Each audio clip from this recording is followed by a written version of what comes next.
Imagine going back to a digital camera from 2006 in 2025.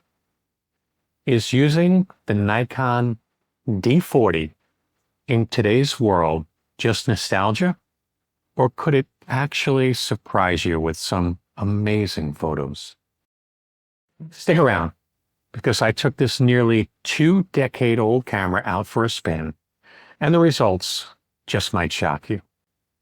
Hi, Joe here from Shutter Speak Photography. It's very nice to see your smiling face again here on YouTube. I've photographed the National Hockey League, major concerts in New York City, pop culture events, weddings, real estate, you name it.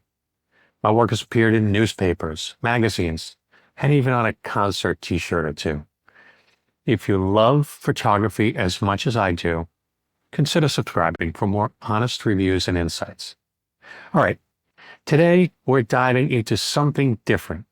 My experience using the Nikon D40, Nikon's first entry-level, consumer-focused digital SLR introduced in 2006.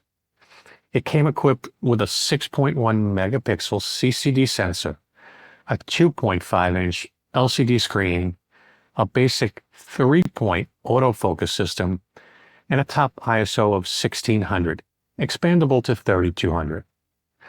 The camera could shoot in both JPEG and RAW formats, offered a modest burst rate of 2.5 frames per second, and used standard SD cards for storage. Worth mentioning, the D40 has no video capabilities whatsoever, a detail that might seem limiting today, but back then, video on DSLRs wasn't even on the radar. Despite its simplicity, the D40 opened the door to DSLR photography for a whole new generation of budding photographers. But fast forward to 2025. Can a camera like this still hold up, especially coming from modern Nikon Z mirrorless cameras? Right off the bat, I have to admit, I immediately missed having an electronic viewfinder. The D40's optical viewfinder brought back a rush of nostalgia, but let's just say my eye quickly missed that bright, clear EVF from my Nikon Z cameras. And the autofocus, well, let's be real, it's dated. Compared to today's snappy and precise AF systems, the D40's basic 3-point autofocus felt slow and often struggled, especially in low light. Not having face and eye detection was another significant drawback. I found myself really missing these modern conveniences.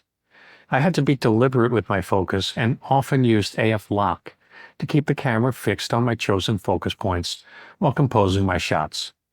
But let's be fair, it's not terrible, just a friendly reminder of how far autofocus technology has come. But here's where things got interesting. The image quality genuinely surprised me. Shooting landscapes with this classic 6-megapixel sensor, I was blown away by the beautiful colors straight out of the camera. I paired the D40 with its original kit lens, the Nikon 18-55 f3.5 to 5.6G ED2. It's a lightweight, versatile zoom lens with a plastic mount, no VR vibration reduction, and a basic optical design that includes one ED glass element for improved sharpness. While it doesn't have the edge-to-edge crispness of modern glass, it held up surprisingly well. For casual shooting, and especially in good lighting, it complements the D40 nicely and keeps the whole setup light and easy to carry.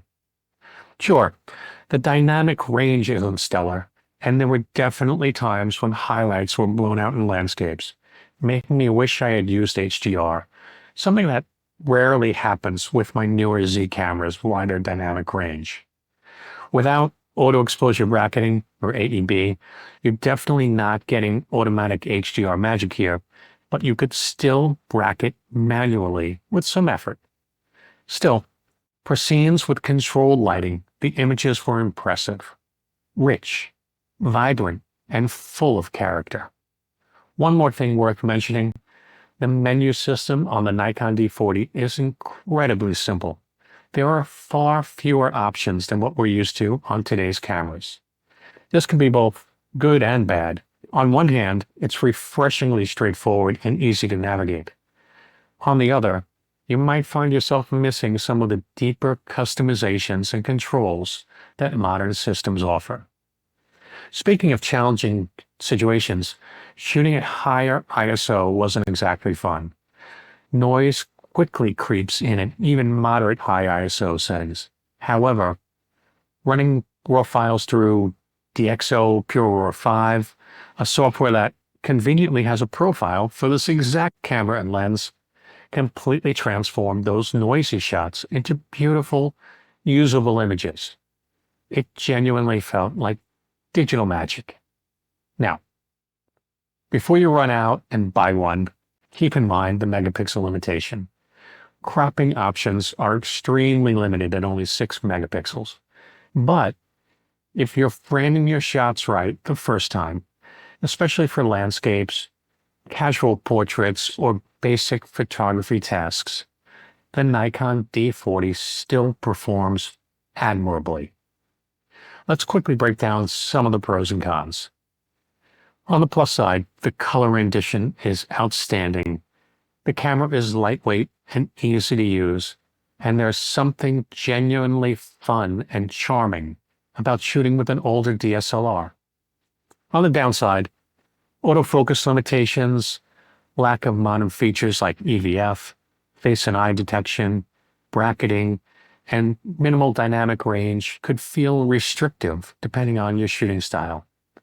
Comparing it briefly to something like the Nikon Z30, obviously there's no contest in terms of technology and convenience, but the D40 brings a certain joy and simplicity that modern cameras sometimes overshadow.